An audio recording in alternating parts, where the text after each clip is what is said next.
أنت الرحمن يا الله، أنت الرحيم يا الله، أنت السلام يا الله، أنت العزيز يا الله، أنت القدوس يا الله، أنت الجبار يا الله.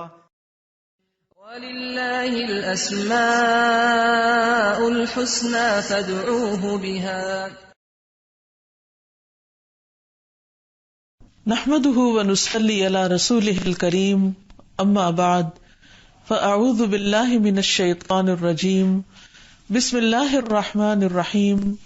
رب اشرح لي صدري ويسر لي أمري واحلل عقدة من لساني يفقهوا قولي.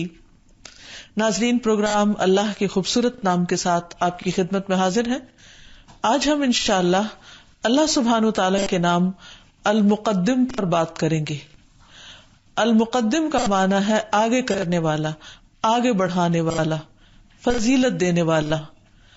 اللہ سبحانہ وتعالی کیونکہ ہر طرح کے اختیارات کا مالک ہے اور کسی بھی چیز میں، اپنی کسی بھی مخلوق میں جس طرح چاہے تصرف کر سکتا ہے، جس کو چاہے آگے بڑھا سکتا ہے اور جس کو چاہے پیچھے کر سکتا ہے. تو جب ہم اس کی کائنات میں غور و فکر کرتے ہیں یا اس کی کتاب میں غور و فکر کرتے ہیں تو ہمارے سامنے یہ بات آتی ہے کہ اللہ تعالیٰ نے بعض مخلوقات کو بعض پر فضیلت دی ہے، بعض سے پہلے رکھا ہے. اسی طرح بعض انسانوں کو بعض پر چن لیا ہے، مقدم رکھا ہے. پھر اسی طرح بعض اعمال کو بعض کے مقابلے میں فضیلت حاصل ہے. تو آئیے قرآن و سنت کی روشنی میں دیکھتے ہیں کہ اللہ سبحانہ وتعالی کس طرح المقدم ہے اور اس نام کے بارے میں ہمیں کیا رہنمائی ملتی ہے. سب سے پہلی بات تو یہ کہ اللہ تعالیٰ نے اپنی مخلوقات میں سے سب سے زیادہ اپنے پیغمبروں کو اور جن کو اپنا پیغام دے کر بھیجا انہیں باقی سب پر چن لیا. اللہ تعالیٰ فرماتے ہیں اللہ یستفی من الملائکۃ رسلا ومن الناس ان اللہ سمیع بصیر. اللہ تعالیٰ پیغام رسانی کے لیے فرشتوں میں سے بھی رسول چن لیتا ہے اور لوگوں میں سے بھی. بے شک اللہ سب کچھ سننے والا اور دیکھنے والا ہے. یعنی انسانوں کی ہدایت کے لیے یا انسانوں کے اوپر مختلف کام کرنے کے لیے جو فرشتے بھیجے جاتے ہیں یا پھر پیغمبر جو انسانوں کی اصلاح کا کام کرتے ہیں، ان کو اللہ تعالیٰ باقی تمام مخلوق میں سے فضیلت دیتا ہے اور چن لیتا ہے. ایک اور جگہ پر فرمایا ان اللہ اصطفى آدم ونوحا وآل ابراہیم وآل عمران علی العالمین. بے شک اللہ نے آدم علیہ السلام کو، نوح علیہ السلام کو، آل ابراہیم اور آل عمران کو تمام عالم میں رسالت کے لیے چن لیا. یعنی ان پیغمبروں کو اپنے تمام بندوں میں سے اپنے کام کے لیے، اپنے پیغام کے لیے منتخب فرمایا. پھر اسی طرح ہم دیکھتے ہیں کہ رسولوں میں سے بعض کو بعض پر فوقیت عطا کی.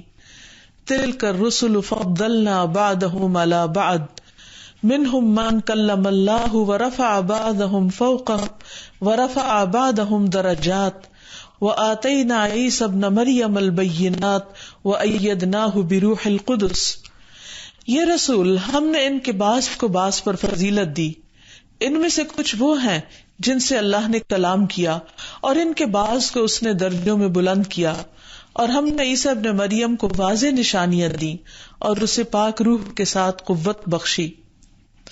نبی صلی اللہ علیہ وسلم کو باقی تمام انبیاء پر مقدم کیا. عبداللہ بن مسعود کہتے ہیں کہ اللہ تعالیٰ نے اپنے بندوں کے دلوں پر نظر فرمائی تو قلب محمد صلی اللہ علیہ وسلم کو بندوں کے دلوں میں سے سب سے زیادہ بہترین پایا. اس لیے اللہ نے ان کو اپنے لیے منتخب فرما لیا اور انہیں پیغمبری کا شرف عطا کر کے مبعوث فرمایا. پھر قلب محمد کے بعد اپنے بندوں کے دلوں پر نظر فرمائی تو نبی صلی اللہ علیہ وسلم کے صحابہ کے دلوں کو سب سے بہترین پایا. چنانچہ اللہ نے انہیں اپنے نبی کا وزیر بنا دیا. پھر اسی طرح ہم دیکھتے ہیں کہ عام مخلوق میں سے بھی اللہ سبحانہ تعالیٰ نے بعض کو بعض پر فضیلت دی ہے مختلف طریقوں سے. فرمایا وَهُوَ الَّذِي جَعَلَكُمْ خَلَائِفَ الْأَرْضِ وَرَفَعَ بَعْضَكُمْ فَوْقَ بَعْضٍ دَرَجَاتٍ لِيَبْلُوَكُمْ فِي مَا آتَاكُمْ إِنَّ رَبَّكَ سَرِيعُ الْعِقَابِ وَإِنَّهُ لَغَفُورٌ رَحِيمٌ. اور وہی ہے جس نے تمہیں زمین کے جانشین بنایا، تمہارے بعض کو بعض پر درجوں میں بلند کر دیا تاکہ وہ ان چیزوں میں تمہاری آزمائش کرے جو اس نے تمہیں دی ہے. بے شک تیرا رب بہت جلد سزا دینے والا ہے، اور بے شک یقیناً وہ بے حد بخشنے والا نہایت مہربان ہے. تو اس سے ہمیں یہ پتہ چلتا ہے کہ تمام انسان برابر نہیں، بعض کو ایک چیز میں فضیلت دی گئی، بعض کو دوسری میں، کسی کو مال میں آگے کر دیا گیا، کسی کو علم میں، کسی کو نیکی، دین اور تقوی میں. بہرحال انسانوں کو بحیثیت انسان باقی مخلوق پر فضیلت حاصل ہے، لیکن پھر انسانوں کے بھی درمیان مختلف طرح کے درجات اللہ تعالیٰ نے پیدا کیے، اور جس کو جو نعمت دی وہ اس کے لیے ایک امتحان تھی، اور جس کو جو چیز نہیں دی گئی وہ اس کے لیے بھی ایک امتحان تھی.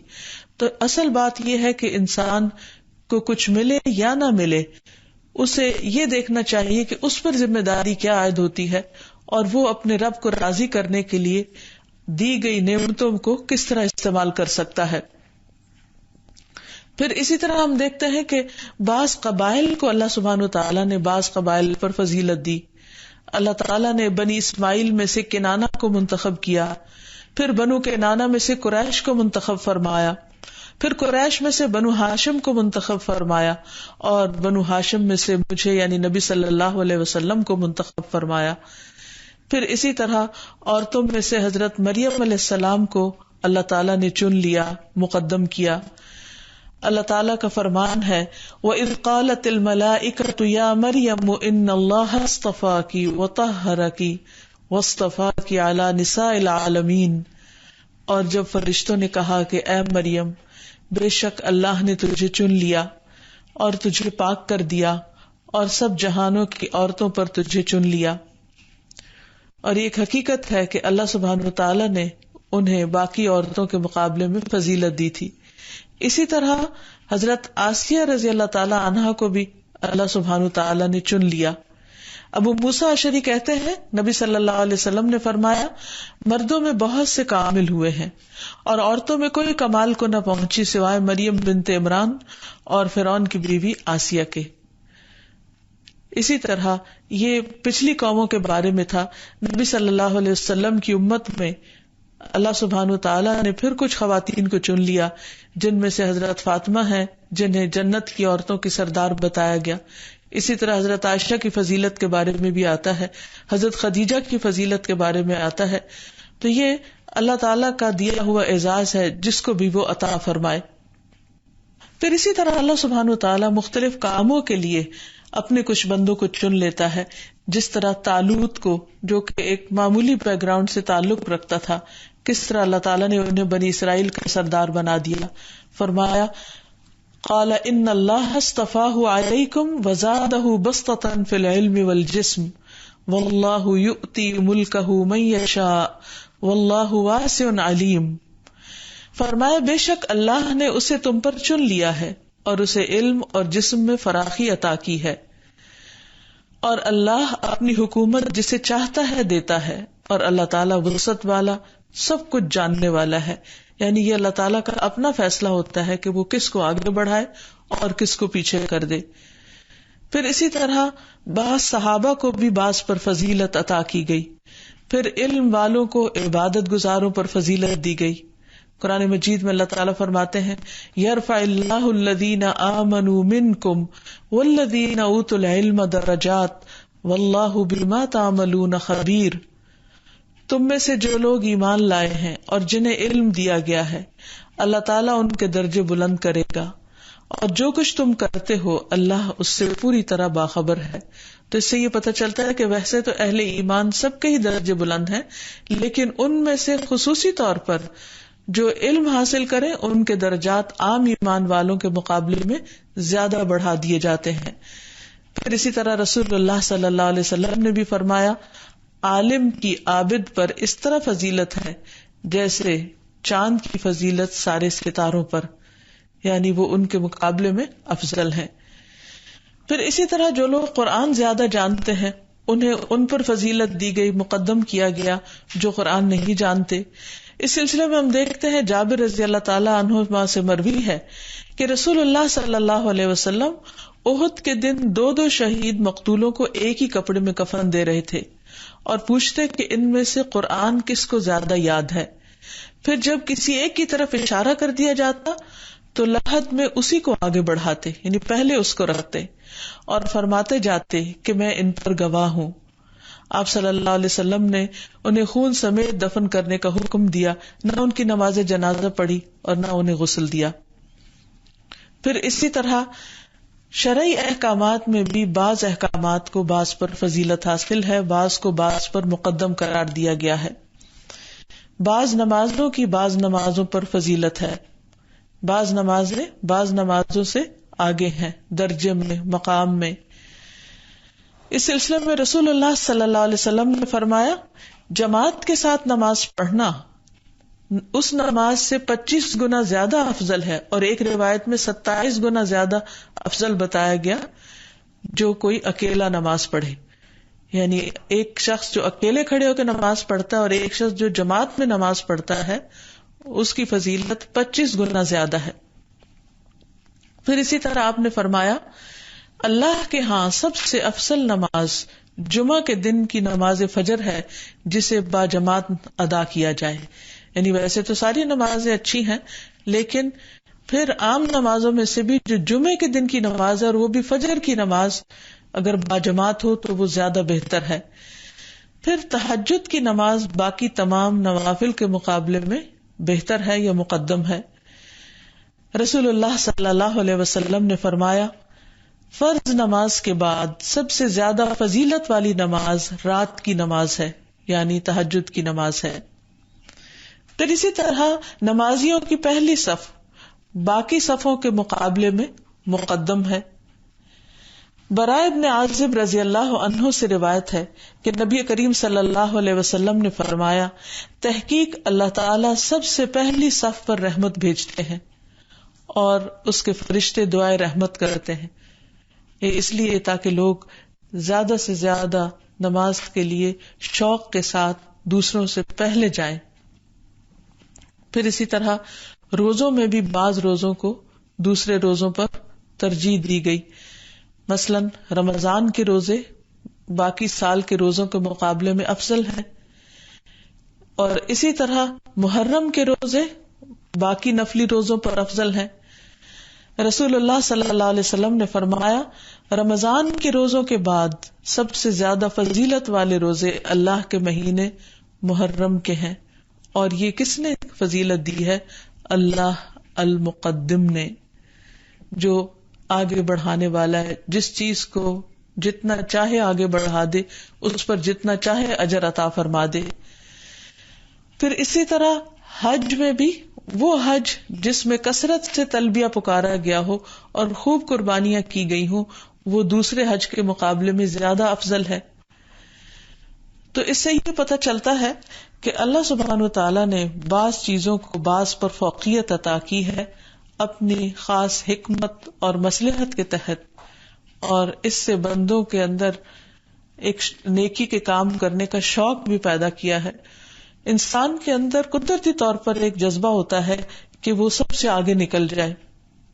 تو اللہ تعالیٰ نے بندوں کے اس شوق کو پورا کرنے کے لیے انہیں ایسی چیزیں دکھائی، ایسے شوق دلائے تاکہ وہ نیکی کے کاموں میں سستی نہ کرے. اسی طرح ہم دیکھتے ہیں کہ بعض راتیں بعض کے مقابلے میں زیادہ افضل ہیں، جیسے بعض دن بعض کے مقابلے میں زیادہ افضل ہیں، جیسے جمعہ کا دن باقی دنوں کے مقابلے میں. اسی طرح لیلۃ القدر جو ہے اس کی فضیلت باقی تمام راتوں پر ہے. اللہ تعالیٰ فرماتے ہیں، وما ادراک ما لیلۃ القدر لیلۃ القدر خیر من الف شہر. اور تمہیں کیا معلوم کہ لیلۃ القدر کیا ہے؟ لیلۃ القدر 1000 مہینوں سے زیادہ بہتر ہے. یعنی اس ایک رات کی عبادت 1000 مہینوں کی عبادت سے درجے میں بڑھ جاتی ہے. تو اس ایک رات کو کس نے فضیلت دی؟ حالانکہ وہ بھی عام راتوں جیسی رات ہی ہے جس میں سورج غروب ہوتا ہے اور پھر رات کا اندھیرا چھا جاتا ہے، لیکن اس کو آگے بڑھانے والا، فضیلت دینے والا اللہ رب العزت ہی ہے.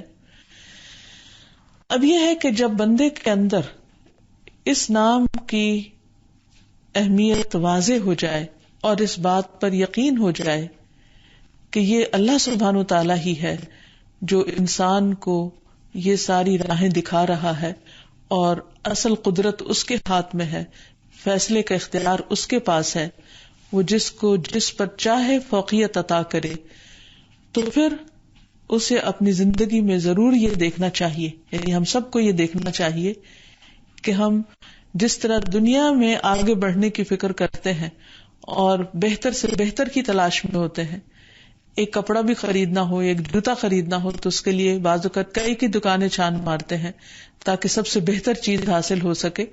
تو اسی طرح دین کے معاملے میں، آخرت کے معاملے میں بھی ہمیں آگے بڑھنے کی ضرورت ہے، اور اللہ سبحانہ وتعالیٰ نے جن چیزوں کو بڑا بتایا ہے اور جنہیں مقدم رکھا ہے ان کو مقدم رکھا جائے اور اپنی زندگی میں اپنی چوائسز کو بہتر بنایا جائے.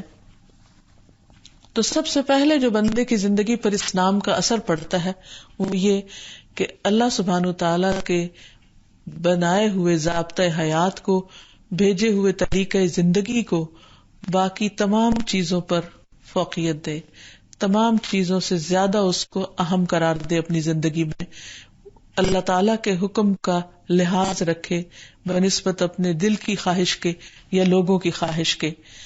اسی طرح اس نام کا اثر انسان کی زندگی میں یہ بھی ہونا چاہیے کہ انسان اللہ سبحانہ وتعالیٰ کی بھیجی ہوئی کتاب کو اور اس کے نبی صلی اللہ علیہ وسلم کی بھیجی ہوئی شریعت کو، آپ کی سنت کو اپنی عقل اور اپنی رائے پر فوقیت دے، کیونکہ عقل اللہ سبحانہ وتعالیٰ ہی کی دی ہوئی ہے، اور عقل اس لیے ہے تاکہ وہ شریعت کو یا اللہ کی بات کو سمجھے، اس لیے نہیں کہ اس کو حقیر جانے یا اس کو کم اہمیت دے. قرآن و سنت کیا ہے؟ یہ اللہ سبحانہ وتعالیٰ کا علم ہے جو اللہ تعالیٰ نے بندوں کی ہدایت کے لیے، بندوں کی رہنمائی کے لیے بھیجا ہے، اتارا ہے. اگر انسان اس کو چھوڑ کر صرف اپنی عقل کو اہمیت دے یا اس بنا پر زندگی کے اچھے برے کو سمجھنے اور جاننے کی کوشش کرے تو یہ پاسبل نہیں، کیونکہ بندے کی عقل محدود ہے، بندے کی عقل چھوٹی ہے، اور اللہ سبحانہ وتعالیٰ جو ازلی اور ابدی ہستی ہے اور جس کا علم ہر چیز پر محیط ہے، جس کے فیصلوں میں کسی قسم کا کوئی نقص نہیں، یعنی اگر کوئی دین کی بات سمجھ میں نہ آئے تو ہماری عقل کا قصور ہو سکتا ہے، دین کا قصور نہیں ہو سکتا. تو جو شخص یہ سمجھتا ہے کہ اللہ سبحانہ وتعالیٰ المقدم ہے، وہی مختلف چیزوں کو آگے بڑھانے والا ہے، تو اسے بھی پھر اللہ کی بات کو سب سے زیادہ مقدم رکھنا چاہیے اور اس کو زیادہ اہمیت دینی چاہیے، اور اپنی عقل، سمجھ، خواہش کو اس کے مقابلے میں جھکا دینا چاہیے، نیچے لے آنا چاہیے. کیونکہ اللہ تعالیٰ نے جب آدم علیہ السلام کو دنیا میں بھیجا تھا تو اس وقت ان کو ایک تلقین کی تھی، فَإِمَّا يَأْتِيَنَّكُم مِّنِّي هُدًى فَمَن تَبِعَ هُدَايَ فَلَا خَوْفٌ عَلَيْهِمْ وَلَا هُمْ يَحْزَنُونَ.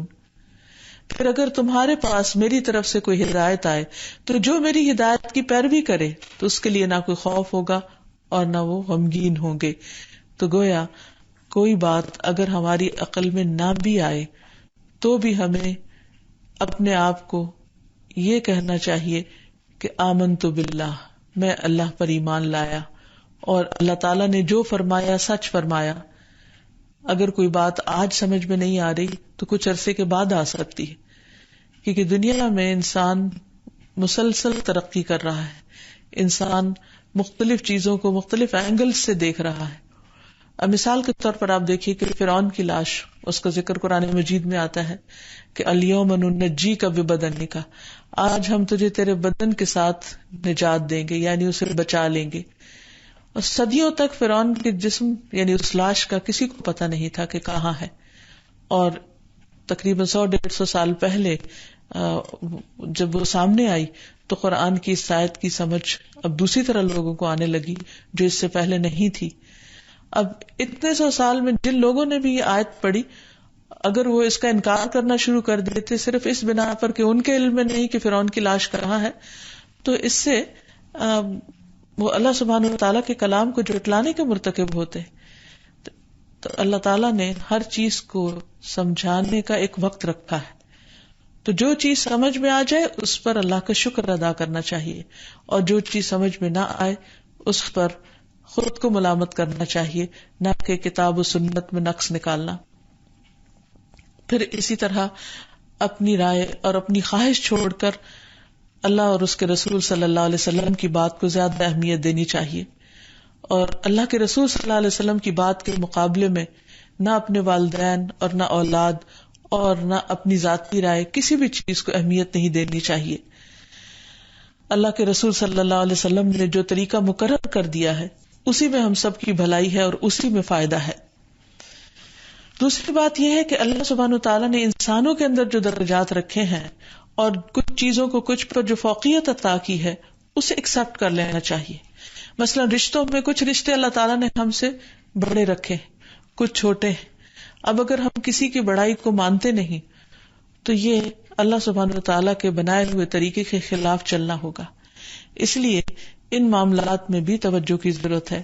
پھر اسی طرح اللہ تعالیٰ نے عبادات میں بعض چیزوں کو بعض پر اہمیت دی ہے، تو ہمیں بھی اللہ سبحانہ وتعالیٰ کی دی ہوئی چیزوں کو زیادہ اہمیت دینی چاہیے، نہ کہ صرف اپنی کنوینئنس اور اپنی پسند کے مطابق چیزوں میں تبدیلی کی جائے. مثال کے طور پر اللہ تعالیٰ نے فرائض کو سنت پر یا نفل اور مستحب پر زیادہ اہمیت دی ہے، تو ہمیں بھی اس کا خیال رکھنا چاہیے. اب یہ نہیں کہ انسان فرض چھوڑ کر صرف نوافل ادا کرتا رہے. بعض لوگ نوافل ادا کر کے بہت خوش ہوتے ہیں اور وہ فرائض کی پرواہ نہیں کرتے، مثلا فرض نماز بھی چھوڑ دیتے ہیں صرف اس لیے کہ وہ لوگوں کی خدمت کر رہے ہیں. لوگوں کی خدمت کرنا اپنی جگہ بہت اہم ہے، لیکن فرض تو فرض ہے، اسے پیچھے نہیں کیا جا سکتا. پھر اسی طرح صبح فجر کے لیے جلدی مسجد میں جانا، یعنی صبح کی نماز اندھیرے میں پڑھنا شروع کی جانی چاہیے. اب اگر کوئی اپنی مرضی سے اس کو دن چڑھے پہ پڑھنا شروع کر دے تو یہ بات درست نہ ہوگی. رسول اللہ صلی اللہ علیہ وسلم کے ایک صحابی میثم کہتے ہیں کہ مجھے یہ بات پہنچی ہے کہ صبح کے وقت فرشتہ اپنا جھنڈا لے کر اس شخص کے ساتھ چلتا ہے جو سب سے پہلے مسجد کی طرف نکلے. فرشتہ مسلسل اس کے ساتھ رہتا ہے یہاں تک کہ وہ واپس لوٹے، پھر وہ اس کے ساتھ اس کے گھر میں داخل ہو جاتا ہے. پھر اسی طرح جمعہ کے دن مسجد میں جلدی جانا. اب ایک یہ کہ انسان یہ کام کر وہ کر ٹال مٹول کر کے تاخیر کر دیتا ہے، اور دوسرا یہ کہ وہ بڑی فضیلت حاصل کرنے کے لیے، بڑا اجر پانے کے لیے نبی صلی اللہ علیہ وسلم کی بتائی ہوئی بات کو زیادہ اہمیت دیتا ہے. مثلا آپ صلی اللہ علیہ وسلم نے فرمایا جس نے جمعہ کے دن غسل جنابت کیا پھر نماز کے لیے چلا گیا تو اس نے گویا ایک اونٹ کی قربانی کی، یعنی اگر اس نے نہیں بھی کی تو اس کو ثواب اونٹ کی قربانی کا مل گیا. اور جو شخص دوسری گھڑی میں چلا تو گویا اس نے ایک گائے کی قربانی کی، جو تیسری میں چلا تو گویا اس نے ایک سینگ والا درما قربانی کیا، اور جو چوتھی گھڑی میں چلا تو گویا اس نے ایک مرغی قربانی کی، اور جو پانچویں گھڑی میں چلا تو گویا اس نے ایک انڈا اللہ کی راہ میں دیا. پھر جب امام خطبے کے لیے نکل جاتا ہے تو فرشتے ذکر سننے میں مشغول ہو جاتے ہیں. یعنی جس چیز کو اللہ نے اہمیت دی اور جو اہمیت والا ٹائم تھا اس پر اگر کوئی نہیں پہنچا تو وہ لا محالہ اجر میں پیچھے رہ گیا. پھر اسی طرح افطار کے وقت کو ٹال مٹول سے لیٹ نہیں کرنا چاہیے، کیونکہ اول وقت زیادہ پسندیدہ ہے. رسول اللہ صلی اللہ علیہ وسلم نے فرمایا لوگ مسلسل خیر پر رہیں گے جب تک افطار میں جلدی کرتے رہیں گے. تم افطار میں جلدی کیا کرو کیونکہ یہود افطار میں تاخیر کرتے ہیں. پھر اسی طرح پہلی صف کی فضیلت میں فرمایا اگر لوگ پہلی صف کی فضیلت کو جان لیں تو اس کے لیے قرہ اندازی کرے، یعنی جگہ لینے پر ایسا جھگڑا ہو کہ پھر صرف قرہ ڈال کر ہی لوگوں کو جگہ ملے. پھر اسی طرح یہ ہے کہ جن چیزوں کو اللہ سبحانہ وتعالیٰ نے مقدم رکھا ہے، امپورٹنس دی ہے، پہلے رکھا ہے یا ان کے لیے ایک وقت مقرر کیا ہے، انہیں اس سے ڈیلے نہ کیا جائے، اس پہ تاخیر نہ کی جائے. مثلا نمازوں کو ان کے اوقات سے مؤخر نہ کیا جائے، پیچھے نہ کیا جائے. قرآن مجید میں آتا ہے فَأَقِيمُوا الصَّلَاةَ إِنَّ الصَّلَاةَ كَانَتْ عَلَى الْمُؤْمِنِينَ كِتَابًا مَوْقُوتًا، اور نماز ادا کرو، بلا شبہ مومنوں پر نماز اس کے مقررہ اوقات کے ساتھ فرض کی گئی ہے. پھر اسی طرح خصوصی طور پر عصر کی نماز کے بارے میں کہا گیا کہ اس میں تاخیر نہ کی جائے، اس کو لیٹ نہ پڑھا جائے. رسول اللہ صلی اللہ علیہ وسلم نے فرمایا کیا میں تمہیں منافق کی عصر کی نماز کے بارے میں نہ بتاؤں؟ وہ عصر کی نماز لیٹ کرتا رہتا ہے حتیٰ کہ سورج غروب ہونے کے انتہائی قریب ہو جاتا ہے تو اس وقت وہ پڑھتا ہے. تو یہ بات بھی درست نہیں. پھر اسی طرح نبی صلی اللہ علیہ وسلم نے فرمایا سورج غروب ہوتے ہی اور ستاروں کے ظہور سے قبل مغرب کی نماز پڑھ لیا کرو. یعنی مغرب کی نماز کو خاص طور پر لیٹ نہیں کرنا چاہیے، وہ اذان کے فوراً بعد ادا کر لینی چاہیے. پھر اسی طرح صفوں میں پیچھے نہیں رہنا چاہیے، یعنی نماز کو دیر سے جائیں گے تو پھر پچھلی صف میں ہی جگہ ملے گی، تو اس بارے میں بھی محتاط رہنے کی ضرورت ہے. ابو سعید خدری سے روایت ہے کہ رسول اللہ صلی اللہ علیہ وسلم نے اپنے صحابہ کو پچھلی صف میں دیکھا تو ان سے فرمایا کہ آگے بڑھو اور میری اقتدا کرو تاکہ تمہارے بعد والے تمہاری اقتدا کریں، اور جو لوگ ہمیشہ پیچھے ہٹتے رہتے ہیں اللہ تعالیٰ ان کو پیچھے کر دیتا ہے. یعنی ہو سکتا ہے کہ دنیا کے اعتبار سے وہ آگے ہوں لیکن اللہ سبحانہ تعالیٰ کی نگاہ میں ان کا مقام کم ہو جاتا ہے. تو کوئی بھی نیکی کا کام ہو اس میں دیر نہیں کرنی چاہیے، فوراً آگے بڑھنا چاہیے. پھر اسی طرح انسان اس بات پر بھی نظر رکھے کہ وہ اپنی کل کے لیے آگے کیا بھیج رہا ہے، اور ہر روز انسان اپنا محاسبہ کرتا رہے. قرآن مجید میں اللہ تعالیٰ فرماتے ہیں یا ایھا الذین آمنوا اتقوا اللہ ولتنظر نفس ما قدمت لغد. اے لوگو جو ایمان لائے ہو اللہ سے ڈرو، اور چاہیے کہ ہر شخص دیکھے کہ وہ اپنے کل کے لیے کیا آگے بھیج رہا ہے. یعنی دنیا کے لیے تو ہر شخص شوق سے کام کرتا ہے، فکر سے کرتا ہے، اس کے لیے پریشان بھی ہوتا ہے. ہر شخص یہ چاہتا ہے کہ اس کی اولاد سب سے آگے نکل جائے، اس کا کاروبار سب سے بہتر ہو، اس کی زندگی سب سے اچھی ہو، اور مسلسل ہر وقت کسی نہ کسی کے ساتھ کمپٹیشن میں رہتا ہے کسی نہ کسی چیز کے بارے میں. لیکن ایک چیز جس کے بارے میں غفلت ہو جاتی ہے وہ آخرت ہے. حالانکہ آخرت خیر و ابقا، بہتر بھی ہے اور زیادہ باقی رہنے والی بھی. تو اس لیے ہمیں اللہ سبحانہ وتعالیٰ کے اس فرمان کے مطابق کہ وَلْتَنْظُرْ نَفْسٌ مَا قَدَّمَتْ لِغَدٍ، کہ ہر شخص دیکھے کہ اس نے کل کے لیے آگے کیا بھیجا ہے، کیونکہ کل قیامت کو انسان اس پر ریگریٹ کرے گا، پشیمان ہوگا، نادم ہوگا کہ اس نے اپنے کل کی فکر کیوں نہ کی.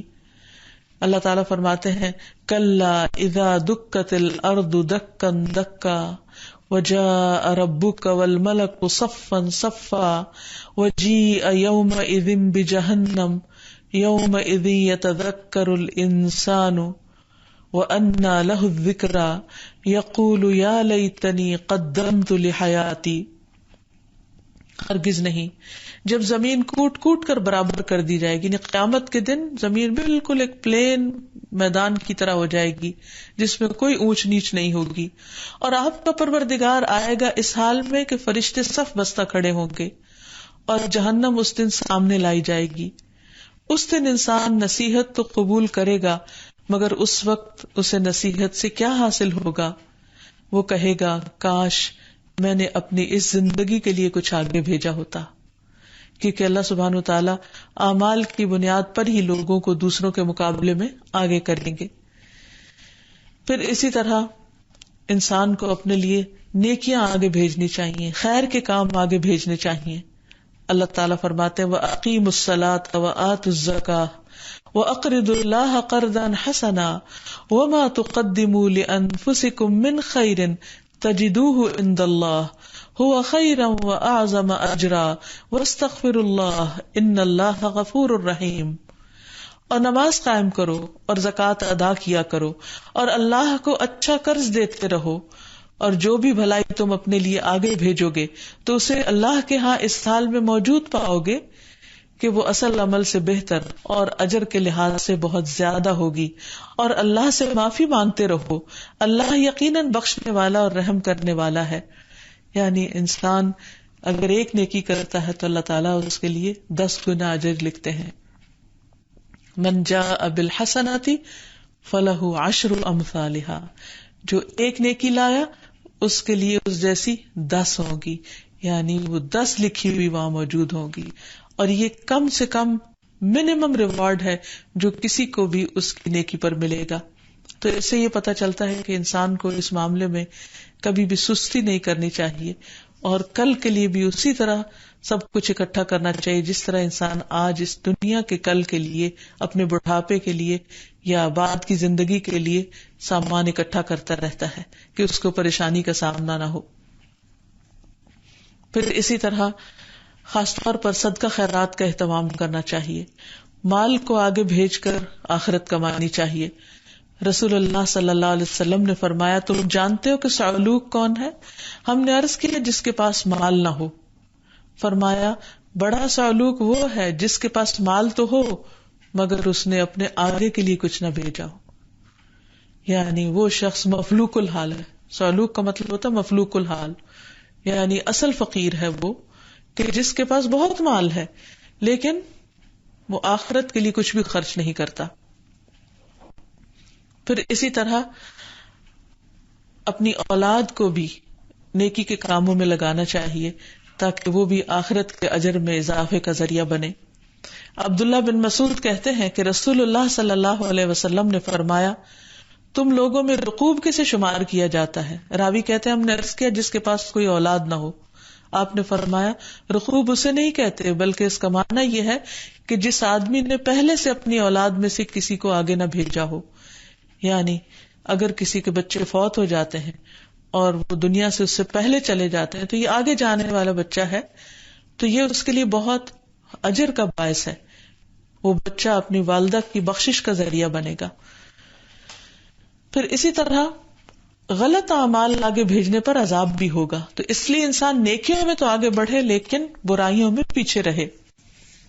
اللہ تعالیٰ فرماتے ہیں لقد سمع اللہ قول الذین قالوا ان اللہ فقیر ونحن اغنیاء سنکتب ما قالوا وقتلهم الانبیاء بغیر حق ونقول ذوقوا عذاب الحریق ذلک بما قدمت ایدیکم وان اللہ لیس بظلام للعبید. بلا شبہ یقیناً اللہ نے ان لوگوں کی بات سن لی جنہوں نے کہا کہ بے شک اللہ فقیر ہے اور ہم غنی ہیں. ہم ضرور لکھیں گے جو انہوں نے کہا اور ان کا نبیوں کو کسی حق کے بغیر قتل کرنا بھی، اور ہم کہیں گے جلنے کا عذاب چکھو. یہ اس وجہ سے ہے جو تمہارے ہاتھوں نے آگے بھیجا اور اس لیے کہ بے شک اللہ بندوں پر کچھ بھی ظلم کرنے والا نہیں.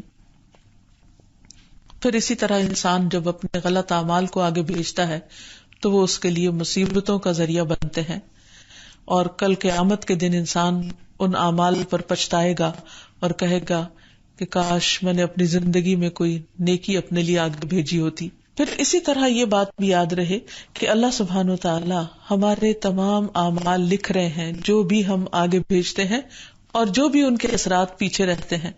فرمایا انا نحن نحیی الموتى ونکتب ما قدموا وآثارهم وکل شیء احصیناہ فی امام مبین. بے شک ہم ہی مردوں کو زندہ کریں گے اور ہم لکھ رہے ہیں جو عمل انہوں نے آگے بھیجے. یعنی انسان دنیا میں ہے اور اس دنیا میں رہتے ہوئے کام کر کے وہ اپنی آخرت کے لیے کمائی کر کے بھیج رہا ہے. کل کو فوت ہونے کے بعد جب وہ دوبارہ اٹھایا جائے گا تو وہاں پر کیا پائے گا؟ اپنے عمل، حتیٰ کہ قبر میں بھی اس کے ساتھ اس کے اعمال ہی جائیں گے.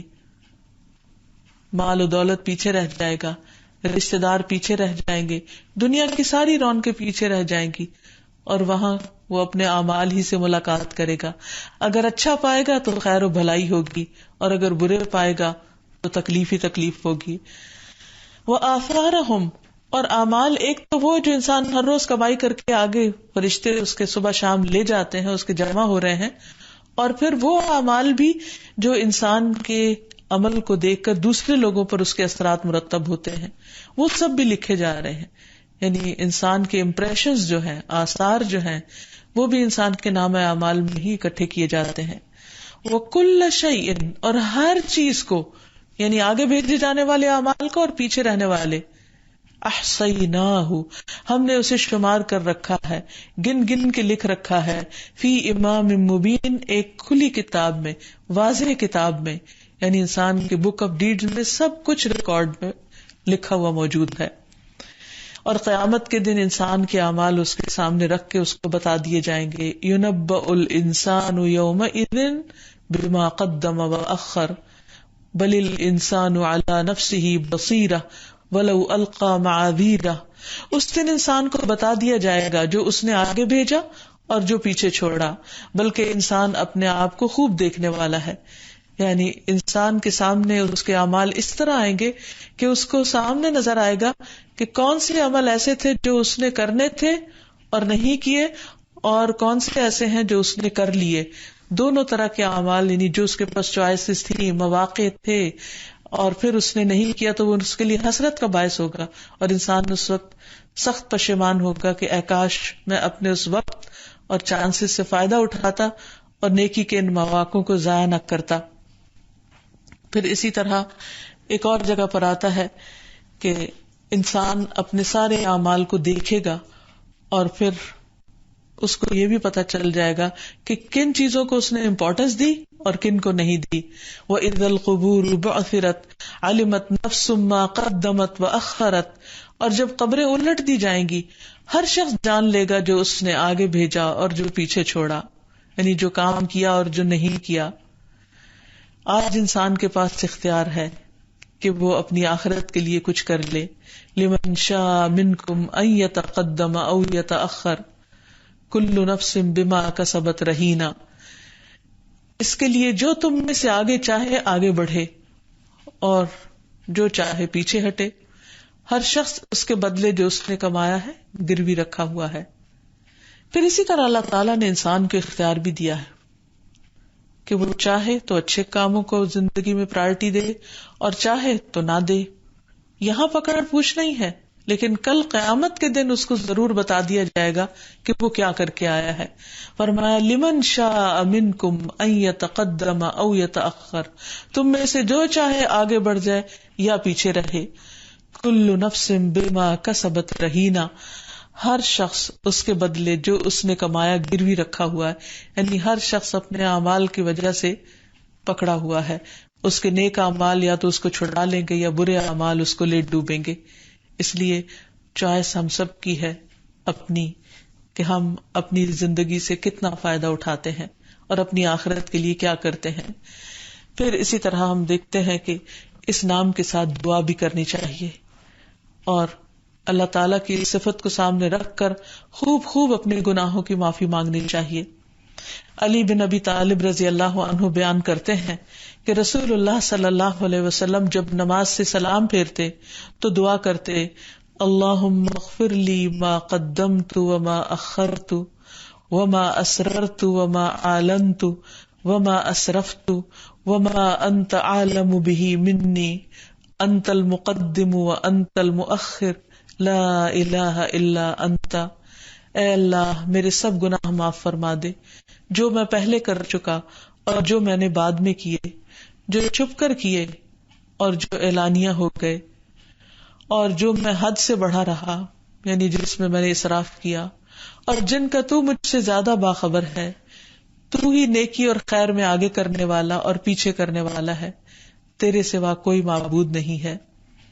پھر اسی طرح نبی صلی اللہ علیہ وسلم تہجد کے وقت جو دعا استفتاح پڑھتے اس میں بھی آخر میں فرماتے کہ اللہم لک اسلمت وبک آمنت وعلیک توکلت والیک انبت وبک خاصمت والیک حاکمت فاغفر لی ما قدمت وما اخرت وما اسررت وما اعلنت انت المقدم وانت المؤخر لا الہ الا انت.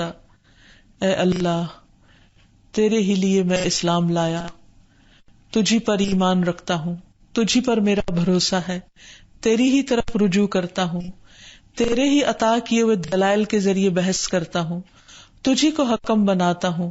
بس جو خطائیں مجھ سے پہلے ہوئیں اور جو بعد میں ہوں گی ان سب کی مغفرت فرما، خواہ وہ ظاہر ہوئی ہو یا پوشیدہ، یعنی لوگوں نے دیکھ لی ہو یا چھپی ہوئی ہو. تو ہی آگے کرنے والا اور تو ہی پیچھے رکھنے والا ہے، معبود صرف تو ہی ہے.